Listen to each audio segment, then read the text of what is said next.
there my lovelies, and welcome to my booktube channel, The Chaotic Library Fox. My name is V, and today, I meant to say the sassy library fox, but today has been very chaotic. You got me there. I'm going to do my March wrap up this time around, but I have been really chaotic today. I spilled my coffee, I almost tripped over my own feet, my eye has been twitching for 2 hours. Hopefully you can't see that on camera. It's been a chaotic and crazy morning so far. Yeah, but here we are, the show must go on, and I really wanted to go for my March wrap up today, so this is what we're going to do. No matter the twitching eye, the tripping over my own feet, or even the spilled coffee, I got a new one at the ready, and I already made some cheat sheets so that I can talk about the 4 books I read in March.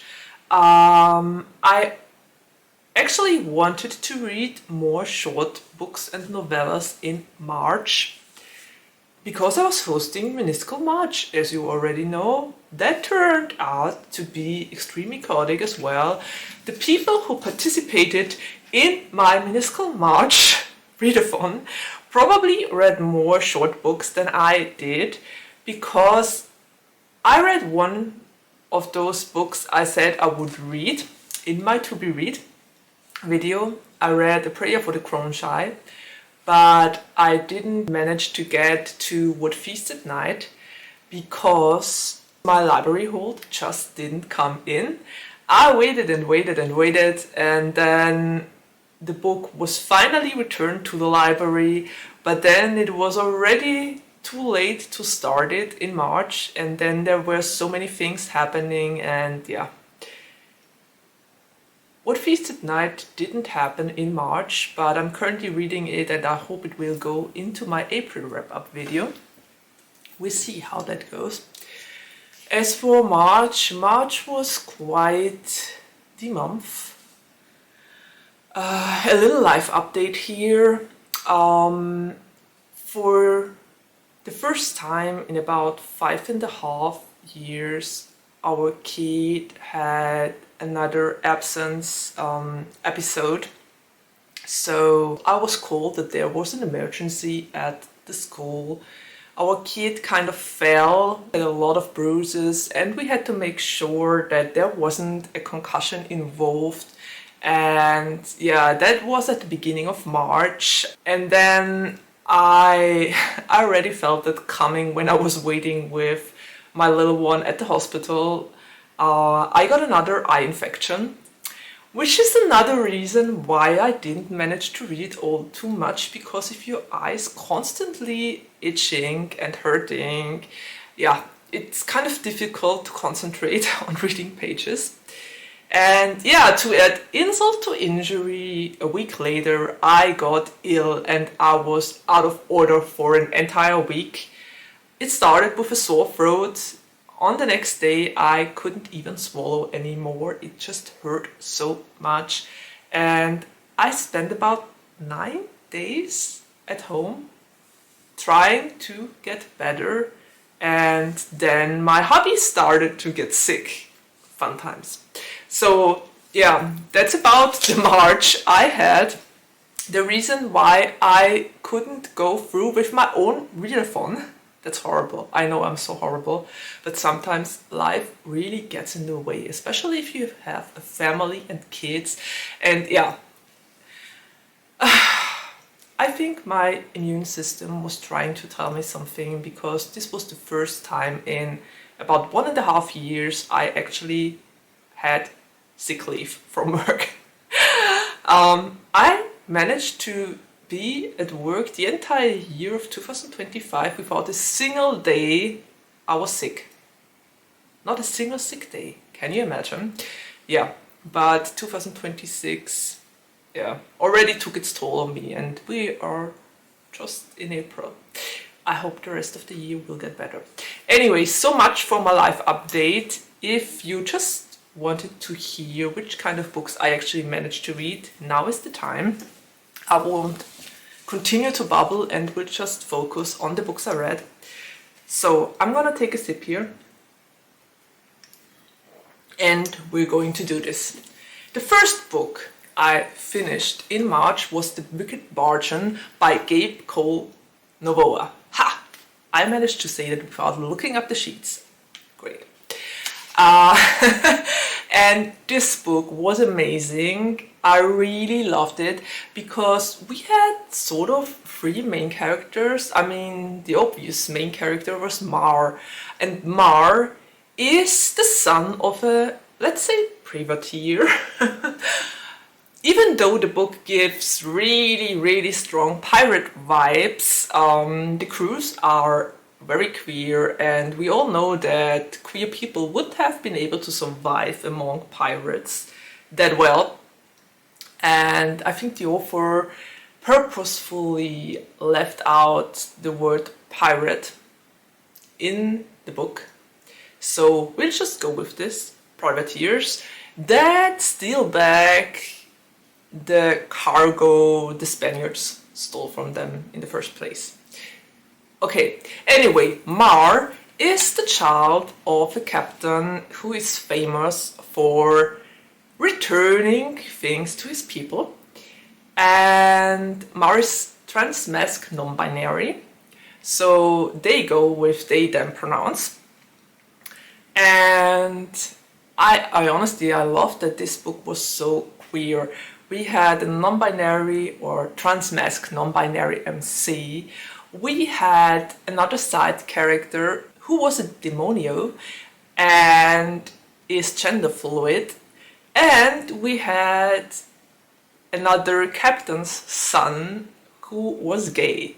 So perfect. And also the captains had their partners who were also male. Mars' dad as well as Bastion's dad both had a male partner.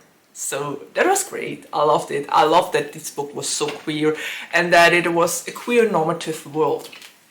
But as for the plot, Meyer is afraid of the story their father told them. Their father told them that 10 years ago they made a deal with El Diablo. And, well, actually, Meyer's father tells them right before El Diablo is taking his soul and sinking his ship. So Meyer didn't have a lot of time to prepare for that, and the entire crew is dead and gone, and their father is gone as well, taken by El Diablo, and they get rescued by Bastion, the son of another captain who was also famous or is also famous for returning things to the people from the Spaniards. Another privateer, as you might say. So Bastion's father takes them in and they are starting to grow accustomed to life on the ship while they try to find a way to get their father's soul back. Of course, Bas, the son of the captain, has his eyes set on Meyer. And there's also a demonio that appears suddenly and after Meyer's father died, who claims to want to help Meyer find their potential because Meyer has magical abilities of fire and ice, and the demonio kind of wants Meyer to help them with something. So yeah, this book the moment I started to explain it, I realized that there is so much to this book and it was really great. I totally loved it. The grief representation in this one was great as well. It was really nice, and yeah, I thought that it was done very well because Meyer lost their father and their entire crew their home to the sea and to El Diablo. But also years ago they lost their mom, so yeah. I really like the way the grief was expressed in here. The grief that's been for years and the grief that started anew with the crew and their father missing. So that was really done well, and also the representation, as already said, queer representation all the way. Absolutely loved it. Can highly recommend reading this book. I read it with 4 paws, and I know there's a second book that's about the demonio, Dami, and I just want to read that one. I'm very curious about it. Okay, so before I continue to babble here, I'm going to take a sip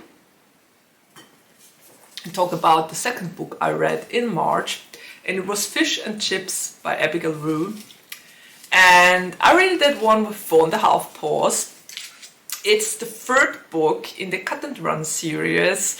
This time around we follow Ty Grady and Zane Garrett on a cruise ship, and they are supposed to play a gay married couple, openly gay married couple, I might add, because they took them in and their boss told them to play their part and to go undercover as them, because they are some sort of smugglers and they want to bust that smuggling, you might say.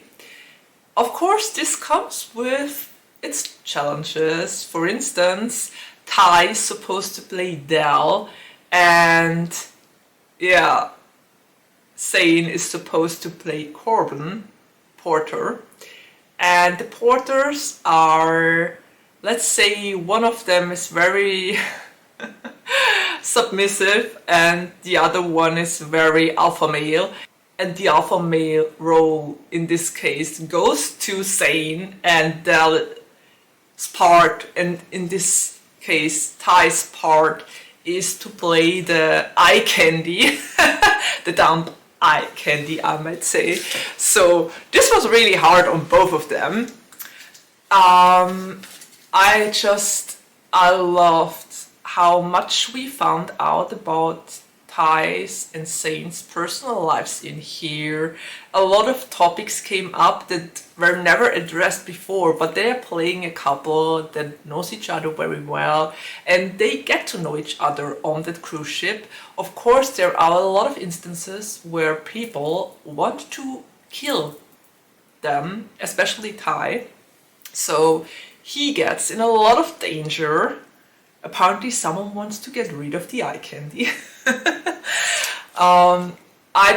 I love that we got a lot of personal things about them, what they like, what are their hobbies, but also we had some serious topics there as well. For instance, Zane's addiction and how he is dealing with it on a case. That was a serious topic I didn't expect, but I think it's great that it was addressed. I personally think that I just love Ty Grady. I think he's very much like me, and he doesn't trust easily, but when he really trusts a person, he starts to open up and lets them in. So yeah, he did that with Zane, but Zane did a lot of things that made me kind of angry in this one, and I could understand where Ty's anger was coming from, let's put it that way. So I think Zane has a lot to learn,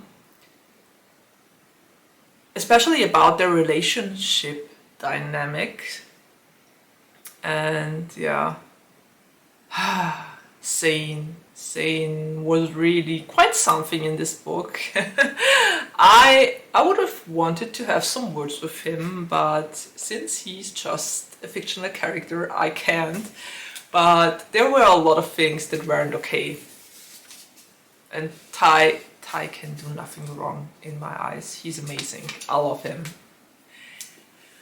Okay, but yeah, this one was great, very suspenseful. I mean, the plot wasn't that well developed, but all the personal interactions with the main characters were really interesting and added another flavor to the entire series because we got to find out more personal stuff about both of them. And yeah, I think it was good that way. The case could go in the background for them to explore each other's character, if you get what I mean. Okay, next sip. Next book I read, and this one was actually the one on my to be read. It was A Prayer for the Crown Shy by Becky Chambers. I rated it with 1.5 paws, and I just love to be back in this world. Sibling Dex and Moscap are just so wholesome. I love the conversation, to follow them and their stances on things, and the way they think and feel was so amazing once again. I love that we got a little bit about robot culture and how they die or don't die in that case, and how they are a part of nature, how they perceive life in general. It was really nice to get to know more about the robots as well as about the world building. They are going to the big cities and the villages, and Moscap is asking his question, a rather big and loaded question, I might add, because he is asking humanity, what do you need? And of course, every single person takes this question differently and answers it in their own way. Some people have quite practical things they need, other people give it a think and see it from the more philosophical perspective.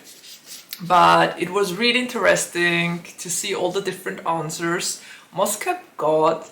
Also, the struggle of sibling Dex was once again very prominent.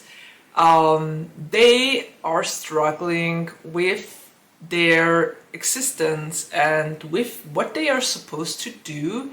They learned to be a tea monk and they loved that job until they went into the wilderness and Moscap found them. So yeah, Sibling Dex is once again still struggling with their purpose in life, and especially after we got a good glimpse of how their system works, their social system, that you have to give something and then get something in return. Yeah, I can understand why Sibling Dex is so torn inside that they don't do tea services anymore. But they mainly concentrated on showing Moscap around and getting Moscap to the people. Also, I might add, I love their friendship. The friendship between Moscap and Sibling Dex is so wholesome and amazing. The way they discuss things, talk about things, try to see each other's point of view is just so wholesome. Every time I read those books, I always feel very warm and cozy after finishing the book, because it's just perfect. It's so wholesome to read, so nice to follow. There doesn't happen a lot, but it's just, those books are great. They are food for the soul, you might say. I honestly can't believe that there isn't going to be a third book. Apparently Becky Chambers said that it's just a duology and that there won't be a third book. But the way the book ended, I think there is a lot left to write about. So I'm genuinely hoping that there will come a third book in the series. I would understand if Becky Chambers won't go for a third book, because apparently there are personal problems that came up and that kept Becky Chambers from writing. I totally understand that, and yeah, with all the family troubles we had going on in March, I get that more than ever.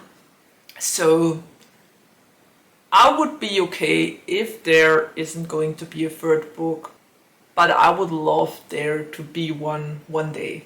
Let's put it that way. So yeah, I enjoyed this book so much, and it also got a high rating from me because the wholesomeness of the series. Mosscap and sibling decks are just one of a kind, and I love them both. Okay, and last tip. Last book on my list. The House Saphir by Marissa Meyer. I rated that with 4.25 paws or 4.25 paws. I know it's an odd number, but it fits so well. I really enjoyed that one. It was some sort of Bluebeard retelling, and is this Bluebeard or Blackbeard? I honestly don't know. Anyway, never mind. I already told you that I'm very chaotic today. What is important is that this is apparently a standalone. I don't know if there is a series planned, but I honestly would love to read more of Mallory and Anais. But yeah, you never know. It could be ended like that as well and not continued. So it was some sort of ending that would work for a standalone, but also as a more or less open ending for an entire series, if you get my idea. Anyway, this book was great. It was very surprising. I loved the world building. The world building was very lush and well thought out. There were so many creatures, magical creatures, that were a part of this book and always caused some sort of action. I really liked that. It was great. It was really the way the magical elements and the creatures were woven into that story was just so well done. And also the main characters. We have Mallory and Anais Fontaine, and they are both witches. Well, also frauds, but witches nonetheless, because they come from a very long line of witches, but when they were kids, Mallory's sister wanted to get rid of the curse. She can resurrect dead people for a little while, and she hates it. She doesn't like to do that at all. And Mallory could do actual petty magic. They call it petty magic in there. And she tried, well, she and her sister tried to do some sort of ritual or magical spell that her sister would get petty magic as well, but that one went totally wrong. And in the end, Mallory lost her magical abilities and can see that people, or well, actually ghosts now. So Mallory is seeing ghosts, and their mother died, and so they are trying to make a living as witches. Anais is reading cards, and Mallory is showing people through the old house of Monsieur Lebleu, and where his first wife died, Lady Triffin. And yeah, of course she can see Triffin, and that was great. It was just a lot of fun because we basically start with a tour in that house, and at that tour we get introduced to the new count of the Saphir house, Armand Saphir, and he's the great-grandchild, I think, of Monsieur Lebleu, who killed 3 of his wives and failed to kill the 4th one, and then was arrested. And yeah, I think he died. I don't know. So his ghost is haunting the Saphir manor, and Armand is hiring Mallory and Anais to get rid of him, because Mallory seeing ghosts is reason enough for him to be certain that she might get rid of Monsieur Lebleu. Yeah, or Bastion Saphir, as he is called as well. So Mallory and Anais come to the estate with him and try to get rid of the ghost. But of course, Monsieur Lebleu has other plans and wants to get rid of the witches instead. They are kind of trying to go their way with a lot of fraud and made up stories and everything, because they absolutely have no clue what they are doing, but they promised to help, and Amor said he would pay them very handsomely, so there's the aspect of money as well. They've been broke for a very long time, so that came in handy. Yeah.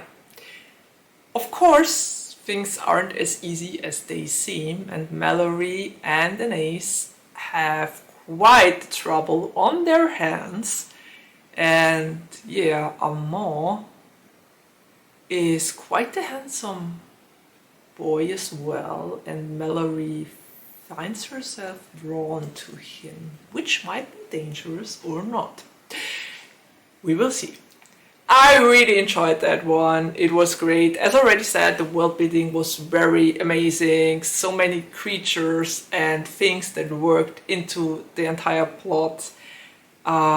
It was very suspenseful as well. There was never a dull moment.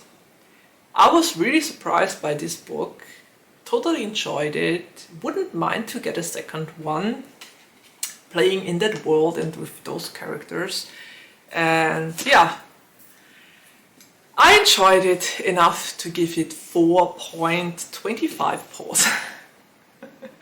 I know it's a weird rating, but it is the way it is. Anyway, those were the 4 books I actually managed to read. Some of them were on my currently reading since January, I think, or even longer. So I'm glad I at least managed to get some of those books off my list and off my currently reading. 3 of them actually were on my to-be-reads of 2025 and 2026. So there's that. I managed to read a lot of books that were on my to-be-reads, which is always a great thing. And yeah, that's it, I think. I would love to hear if you've read any of those books, if you would like to get a second installment of the House Saphir as well, and if you would be up for a 3rd book in the Monk and Robot series. That would be really great, I think. Which kind of books did you read in March? Did you actually participate in Meniscal March, and did you read more books than I, the host, did? I hope you did if you joined. It's been quite eventful March for me and my family. I honestly hope that April will cut us some slack and will be an easier month once again. Fingers crossed. And yeah, I guess that's it. We're already at the ending of my video, and there's nothing left to say except of take care, stay healthy and safe, and see you around the next time. Bye!